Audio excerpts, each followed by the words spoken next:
don't know, standing here, I kind of feel equal mix of quite humbled, quite inspired. Wanted to thank Heather for kind of bringing us all here today. And at the end of this, if nothing else, I'll be able to tell my grandchildren I followed in the footsteps of Faraday, Brian Cox, and Peter Mann.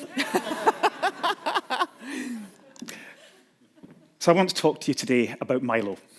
And it's something we're really excited about at Aegon, and something that we hope is part of the answer to the questions we've been posing today.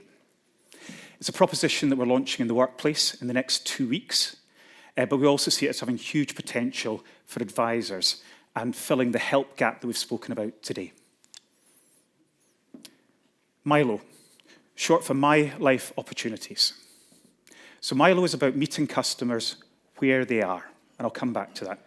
Not where we imagine they are or where we would like them to be, but where they are. It aims to be a trusted guide to help customers navigate this world of complex products, savings, investments that we operate in.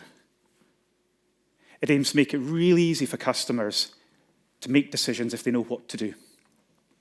And if they don't, that it aims to provide them access to the help they need, whether that's education, guidance, or advice. Digital-first advice, but always with a real human being, an expert there to help them if that is what they need. Now, Milo will be built around customers' real lives, not our products. What's going on? Getting your first job, changing job, turning 50, starting a family, buying a house, stopping work, these big moments in customers' lives, and how do we help them work out what they're trying to do with their life and translate that back into the products and services that we offer. And this builds on a lot of our best thinking at Aegon with the work we've done over the last few years with Pension Geeks, with our financial well-being work, and all the work we've done to try and get behind the behavioural psychology of why people do what they do with money. And that whilst this industry tends to focus on this as a logical problem to solve, at a more fundamental level, it's an emotional problem to solve. And it's an emotional problem across different time horizons, where we're asking our customers to make choices between today and tomorrow, which they're not often equipped to make. Those who are equipped to make it generally make good decisions. Those who don't struggle. And the word we hear consistently, and Ruth's presentation absolutely resonated with me earlier, is people who shy away from this stuff feel a huge sense of shame. And that's the word they use. Shame. And they put things off because it's too hard to face into it and to admit that they need help. And the industry makes it too hard to make that help accessible.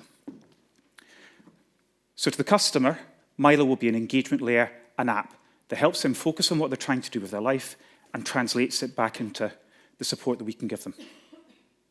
But from an Aegon point of view, what this actually is a huge investment in technology, in data, in cloud. This is a proposition that we could not have manufactured 2 years ago. That's how fast the technology is moving. This is an AI-enabled co-pilot built like a fintech, built out of AWS, harnessing the collective data we have in the organization, whether that's product data, contact data, digital data, data that we can augment, to create a proposition that is genuinely personalized for every single customer in terms of what they see, how we speak to them, using words that Granny would understand. A huge investment in technology.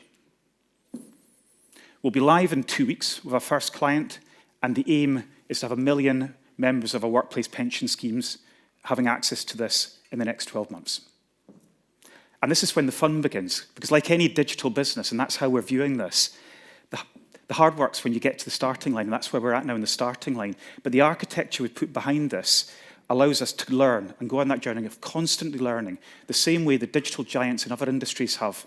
What works, what doesn't work. Some things are logical, some things aren't, but you need the data and the technology and the digital capabilities in your organization to be able to go on that journey of learning and progressively understand what works and what doesn't work for customers. So what does all this mean for advisors? Well, I think in the narrow sense, I see 3 opportunities for advisors here. And having implemented this in the workplace this year, the next step for us is to find out how we can make this of value to advisors. And the aim is to get something live for next year.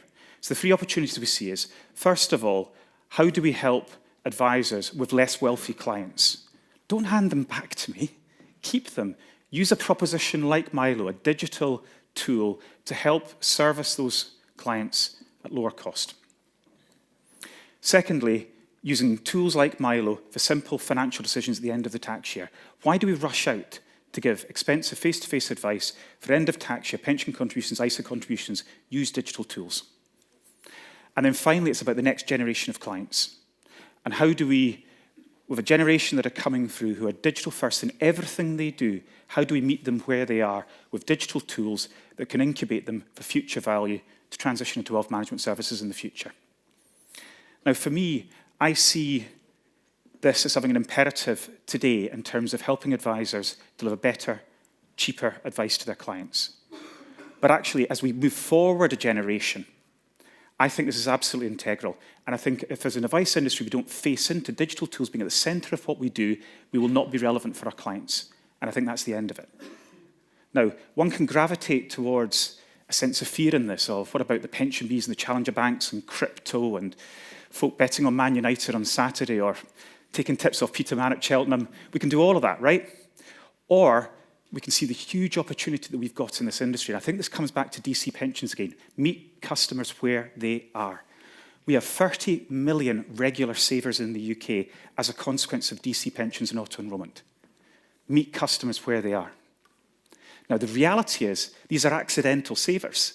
So we've got to prove to them the importance of saving, why they're doing it, they value it. And then as we go on a journey where individuals' needs are going to get more complex, I reel a bit when I hear about an advice gap. I don't think we have an advice gap. I think we have a help gap. And I think if we frame it as an advice gap, we get it back to front. We have a help gap that we need to fill, and tools like Milo will be the secret to doing that, I think. Helping people make better decisions around their money. For less complex stuff, that'll be education, guidance, and then over time, that'll be full regulated advice. And I think by embracing digital tools like this with younger customers, that's how we will train them to see the value of regulated financial advice in the future, coming back to some of the research that Heather popped up earlier. Thank you. Fantastic. Thank you. Just before you start, Johnny, I just wanted to, because I just thought the parallels to some of the stuff that Ram was saying were fantastic about the goals-based planning, engagement, and you're absolutely right. An educated customer sees the value of advice. Fantastic.